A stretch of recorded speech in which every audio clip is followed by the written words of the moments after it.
नमस्कार मित्रांनो, न्यू मधुर मराठी या चॅनलमध्ये आपलं स्वागत आहे.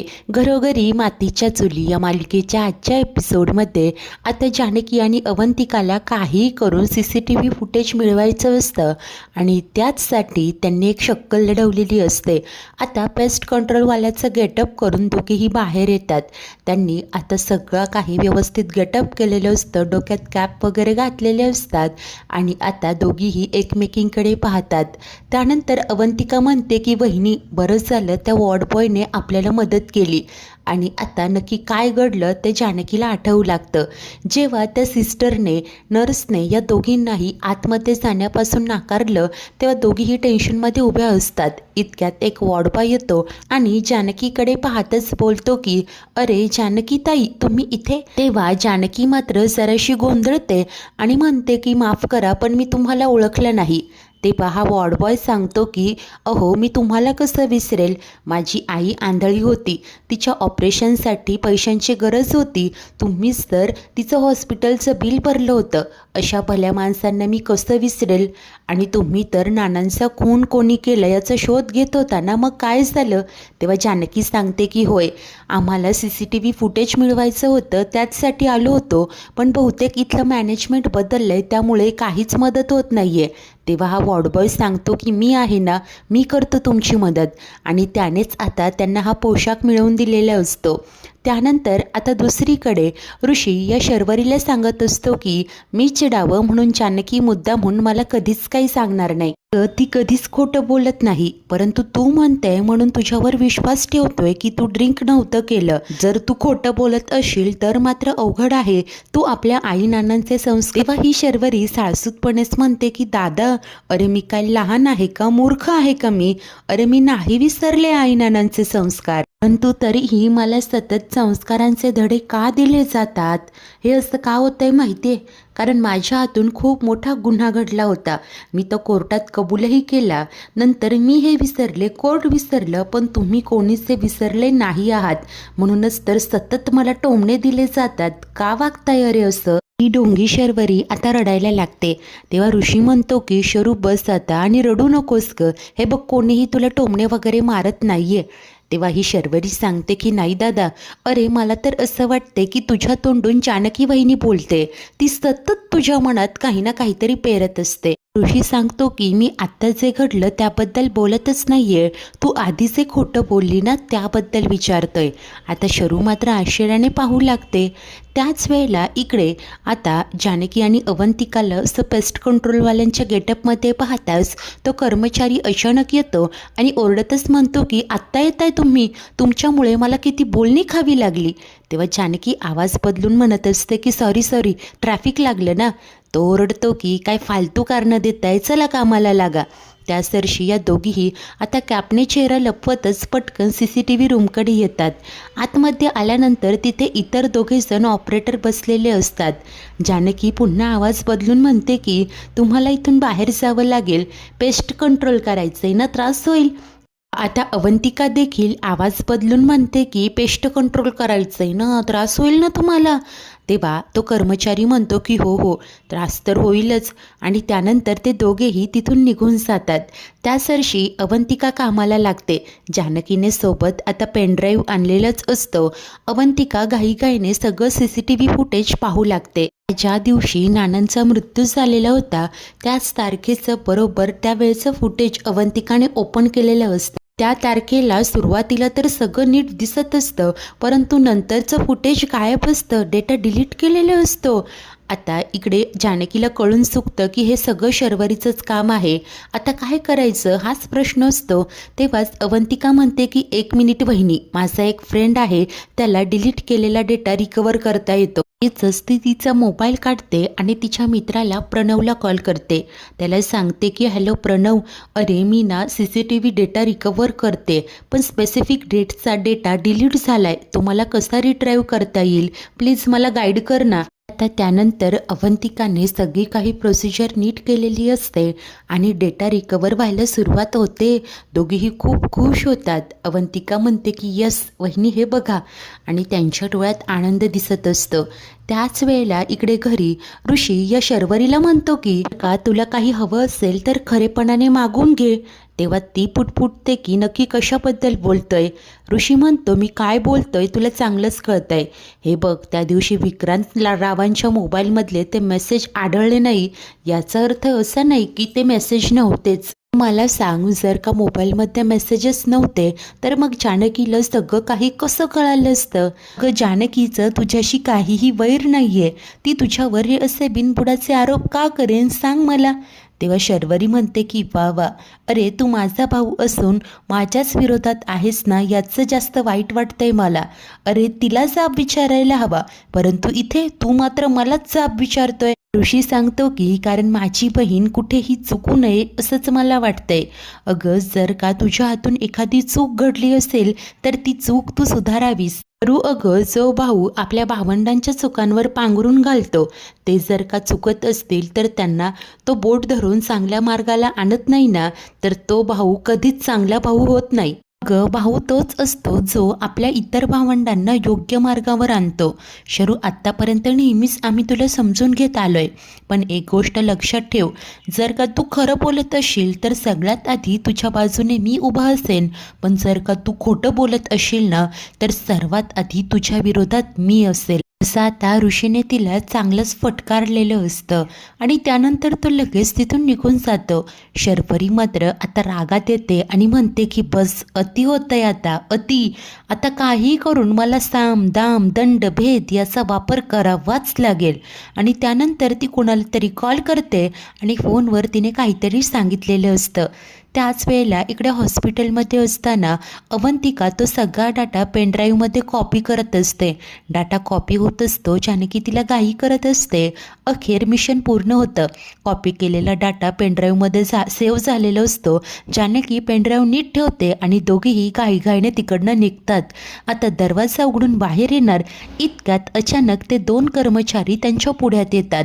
त्यांना असं अचानक पाहून दोघेही जराशा घाबरतात. त्यातला एक जण आजूबाजूला पाहतो आणि विचारतो की हे काय पेस्ट कंट्रोल झालं पण. तेव्हा ते जानकी मान डोलावत होकार देते. तेव्हा तो बोलतो की असं कसं, मग कुठल्याच औषधाचा वास कसा येत नाहीये. तेव्हा जानकी आवाज बदलून म्हणत असते की दादा तुम्ही आमच्यावर अविश्वास दाखवताय. तर अवंतिका सांगते की अहो प्रत्येक औषधाचा वास येतोच असं नाहीये. टेक्नॉलॉजी कुठच्या कुठे पोहोचली आहे माहिती आहे का तुम्हाला. आणि ही फक्त फर्स्ट स्टेप होती. यानंतर दुसरी माणसं येतील तेव्हा नक्की वास येईल तुम्हाला. इतक्यात अवंतिकाचं समोर लक्ष जातं. ती पाहते तर काय, जे खरे पेस्ट कंट्रोलवाले असतात ते त्याच दिशेने येत असतात. आता अवंतिका पटकन त्या पंपच्या नोझलने जानकीला इशारा करत असते आणि पुढे खुणावत दाखवते. जानकी देखील समोरील त्या माणसांना येताना पाहते आणि दोघीही आता खूपच घाबरलेले असतात. कावऱ्याबावऱ्या होत एकमेकींकडे पाहू लागतात. हे 2 पेस्ट कंट्रोलवाले तर त्याच दिशेने पुढे पुढे येत असतात. आता काय करावं यांना सुचेनासं होतं. परंतु इतक्यात ज्या वॉर्डबॉयने त्यांना आधी मदत केली होती तो तिथे येतो आणि या 2 पेस्ट कंट्रोलवाल्यांना काहीतरी सांगतो आणि बरोबर यांना थोपवून ठेवलेलं असतं. तेव्हाच आतमध्ये जानकी सांगते की हे बघा दुसरी माणसं आली पण आता निघतो आम्ही. आता त्यानंतर दोघीही पटकन तिथून काढता पाय घेतात. जानकी वॉर्डबॉयला इशारा करते आणि जानकी व अवंतिका पटकन बाजूला जातात. हा वॉर्डबॉय या खऱ्याखुऱ्या पेस्ट कंट्रोलवाल्यांना म्हणत असतो की किती उशीर, जा पटकन आतमध्ये. आता त्यानंतर काही वेळाने या दोघींनीही चेंज केलेलं असतं. अवंतिका ते कपडे आता या वॉर्डबॉयला देत म्हणते की थँक्यू दादा, तुमची खरंच खूप मदत झाली.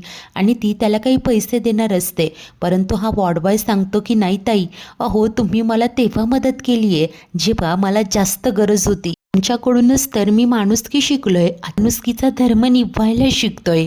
मी तुम्ही केलेली मदत कधीच विसरणार नाही ताई. तेव्हा जानकी बोलते की आता मी काय म्हणू दादा, खरंच तुमच्यासारखी लोक खूप कमी आहेत या जगात. त्यावर हा वॉर्डबॉय सांगत असतो की ताई, अहो तुम्ही आहात, तुमच्यासारखे लोक आहेत म्हणूनच तर आमच्यासारखे लोक घडताय ताई. आता त्यानंतर जानकी पुन्हा थँक्यू बोलते आणि जानकी व अवंतिका तिथून बाहेर पडतात.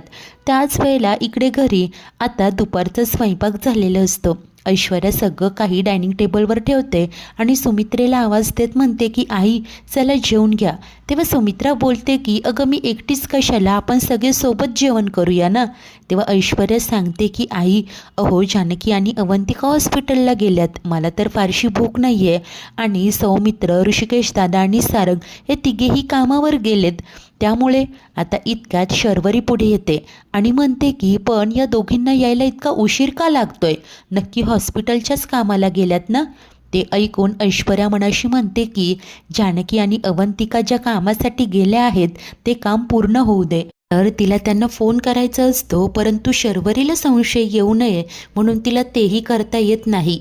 तर त्याच वेळेला इकडे सुमित्रा सांगते की अगं कदाचित हॉस्पिटलमध्ये गर्दी असेल तर उशीर झाला असेल, पण एव्हाना यायला हव्या होत्या. इतक्यात शर्वरीचं लक्ष जातं आणि सांगते की बघ आल्यात. आता जानकी अवंतिका पुढे येतात. तेव्हा शरू लगेच विचारते की काय गं, एवढा उशीर का झाला. अवंतिका कारण देते की ॲक्च्युली खूप गर्दी होती ना. तेव्हा सुमित्रा म्हणते की हो, आत्ता मी हिला तेच सांगत होते, आता हातपाय धुवून जेवायला या, आम्ही थांबलोय. तेव्हा आता जानकी होकार देते, दोघीही फ्रेश व्हायला जातात. ऐश्वर्या म्हणते की आई, शर्वरी तुम्ही जेवून घ्या ना, ते येतीलच. शर्वरीला म्हणते की बस बस जेवायला बस. तेव्हा शरू आता इकडे जेवायला की गेलेली असते, ऐश्वर्या तशीच उभी असते. तर तेव्हाच जानकी अवंतिका रूममध्ये येतात. जानकी पटकन आता कपाटातनं लॅपटॉप काढते, अवंतिकाकडे देते. अवंतिका त्याला पेनड्राईव्ह कनेक्ट करते आणि ते CCTV फुटेज दोघीही पाहत असतात. आता त्यात दिसत असतं की शर्वरी आली आहे, ती धडपडते. त्यानंतर एक नर्स नानांच्या रूममध्ये जाते, पुन्हा बाहेर येते. ते सगळं पाहता आता अवंतिका मात्र बोलते की वहिनी, यात संशयास्पद असं काहीच दिसत नाही आहे. तेव्हा आता जानकी म्हणते की जर का यात असं काही नसतं तर मग हे फुटेज का डिलीट केलं असतं. मला असं वाटतंय की आपल्याच पाहण्यातनं काहीतरी राहतंय, परत एकदा बघूयात ना. तेव्हा अवंतिका आता पुन्हा तो व्हिडिओ प्ले करत असते. दोघीही काळजीपूर्वक पाहतात. आता दोनदा पाहिल्यानंतर जानकीच्या काहीतरी लक्षात येतं. शर्वरी आतमध्ये येते, ती कोणाला तरी धडकते, त्यामुळे तिच्या डोक्यावरची ओढणी बाजूला सरकते. जानकी ते निहाळते आणि म्हणते की अवंतिका, 1 मिनिट, जरा 10 सेकंद मागे कर आणि झूम कर बरं. अवंती त्याप्रमाणे करते आणि आता या फुटेजमध्ये शर्वरीचा चेहरा स्पष्ट दिसत असतो. अवंती तर धक्क्याने पाहू लागते. जानकी म्हणते की बघ, या शर्वरी वंशच आहे, मी म्हटलं होतं ना तुला, प्ले कर. आता अवंतिका पुन्हा तो व्हिडिओ प्ले करते, ज्यात दिसत असतं की शर्वरी पुन्हा एकदा डोक्यावर ओढणी घेते आणि चेंजिंग रूममध्ये जाते. त्याच वेळेला इकडे खाली ऐश्वर्या आता सुमित्रा आणि शरूला जेवण वाढत असते आणि मनाशी म्हणत असते की नक्की अवंतिका व जानकीला काय सापडलं असेल. तिचं सगळं लक्ष या दोघींकडेच असतं. तेव्हाच आता या दोघी मात्र फुटेज नीट पाहत असतात. जानकी विचार करत म्हणते की वंश आत येताना तर दिसताय, पण इथे नीट काहीच कळत नाहीये, त्या बाहेर जाताना कुठेच दिसत नाहीये. आता तिला काही कळेनासच होतं. ती म्हणते की नानांच्या खुनामागे खरंच त्यांचा हात असेल का, पण जरी असला तरी आपल्याकडे काही भक्कम पुरावाच नाहीये. आणि जर का त्या हॉस्पिटलमध्ये आल्या होत्या तर मग बाहेर जाताना का दिसत नाहीये, की काय राहतंय तेच प्रश्न असतो. अवंतिका शांतपणे म्हणते की वहिनी, 1 मिनिट, तुम्हाला असं वाटतंय ना काहीतरी राहतंय, आपण पुन्हा एकदा नीट बघूया, ओके. ती पुन्हा व्हिडिओ प्ले करते. जानकी ऑब्झर्व करत असते आणि म्हणते की 1 मिनिट, पॉज कर, मागे घे आणि प्ले कर. त्याप्रमाणे अवंतिका करते आणि ते पाहताच जानकी मात्र सांगते की आपण जे पाहिलंय ना, मला असं वाटतंय की आत्ता जाऊन घरच्यांना सांगून टाकूया. अवंतिका सांगते की नाही वहिनी, हे फुटेज दाखवून आपण काहीच सिद्ध करू शकत नाही. आपण फक्त हे सांगू शकतो की त्या दिवशी रात्री शर्वरीताई हॉस्पिटलमध्ये आल्या होत्या, त्यांनीच नानांचा खून केला हे या फुटेजवरून सिद्ध नाही होत. तेव्हा जानकी म्हणते की होय, बरोबर बोलते तू, पण सगळ्यात आधी ही गोष्ट ऐश्वर्याला सांगायला हवी, तिला हे सगळं सांगायला हवं. ती वंशनकडून खरं काय ते काढून घेण्याचा प्रयत्न करते, पण तिने सावध राहायला हवं. मला त्या शर्वरी वंशांचा अजिबात भरवसा वाटत नाही. अवंतिका म्हणते की होय, बरोबर बोलताय, पण आता तिला सांगायचं कसं.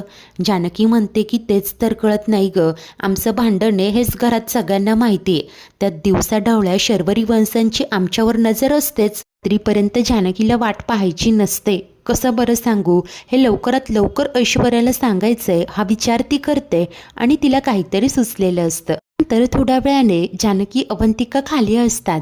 जानकी लिस्ट बनवत म्हणते की आई, घरच्या सामानाची लिस्ट बनवली आहे, तुम्हाला काही आणायचं आहे का? सुमित्रा सांगते की नाही अगं, काही नको. जानकी म्हणते उशीर झालाय ऑलरेडी आणि ती घाईने उठायला जाते आणि चक्कर येण्याचं ती नाटक करते. तेव्हा आता सुमित्रा घाबरते. अवंतिकाला सांगते की जागं पाणी आण. अवंतिका जाऊन जानकीसाठी पाणी घेऊन येते.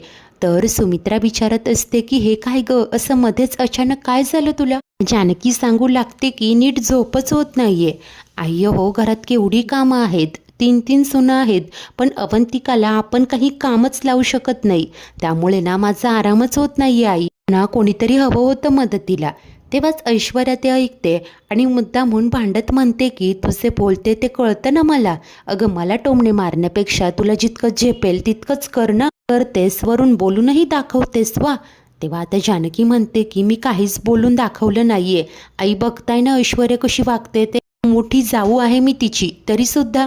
तेव्हा ऐश्वर्या लगेच म्हणते की अगं, असशील तू मोठी जाऊ तरीसुद्धा मला टोमणे मारणार आहेस का? अगं, कोण आहेस तू मला शिकवणारी? जानकी देखील तावाने म्हणते की मी काहीही शिकवत नाहीये, उलट तू.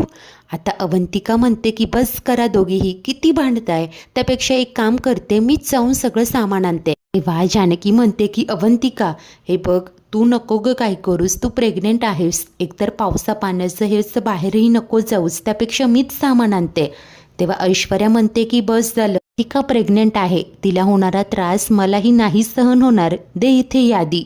तेव्हा आता जानकी ती नोटबुक ऐश्वर्याच्या हातात देते. नोटबुक देताना जानकी शर्वरीच्या नकळत ऐश्वर्याला इशाराही करते आणि तो इशारा तिला कळालेला असतो. मित्रांनो, आजचा एपिसोड तर इथेच संपतो. तर पुढील भागात ऋषी धडकपणे या शर्वरीला जाब विचारत असतो की नाना गेले त्या रात्री तू हॉस्पिटलमध्ये का गेली होतीस? तेव्हा ती सासूतपणे म्हणते की ऑफकोर्स त्यांना भेटायलाच गेले असेल ना. ऋषी म्हणतो की अगं, त्यांना भेटायला तू चेहरा लपवून गेली होतीस शरू. शर्वरी धक्क्याने उभी राहते. ऋषी म्हणतो की आज संध्याकाळपर्यंत मला खरं कारण सांग. जर नाही सांगितलं तर हाच प्रश्न मी तुला सगळ्यांसमोर विचारेन. ऋषी आता तिथून निघून जातो. आता चवताळलेली शर्वरी फोनवर कुणाला तरी म्हणते की मला असं वाटतंय की ॲक्शन घेण्याची वेळ आली आहे, आता ॲक्शन घ्यायलाच हवी. आणि हे काय, शर्वरीने आता ऋषीचाही काटा काढण्याचा प्रयत्न केलेला असतो. भर पावसात जानकी जात असते, रस्त्यात गर्दी जमलेली असते आणि पुढे जाऊन जानकी पाहते तर काय, समोर ऋषी निश्चित पडलेलं असतं. जानकीला मोठा धक्काच बसतो. आता शर्वरीनेच ऋषीचा ॲक्सिडेंट घडवला असेल का? जानकी ऋषीचा जीव कसा वाचवेल आणि शर्वरीला बेड्या कशा ठोकेल पाहणे खूप उत्सुकतेचे ठरेल. अशाच नवनवीन भागांच्या डेली अपडेट्ससाठी आपल्या न्यू मधुर मराठी या चॅनलला नक्की सबस्क्राईब करा. धन्यवाद.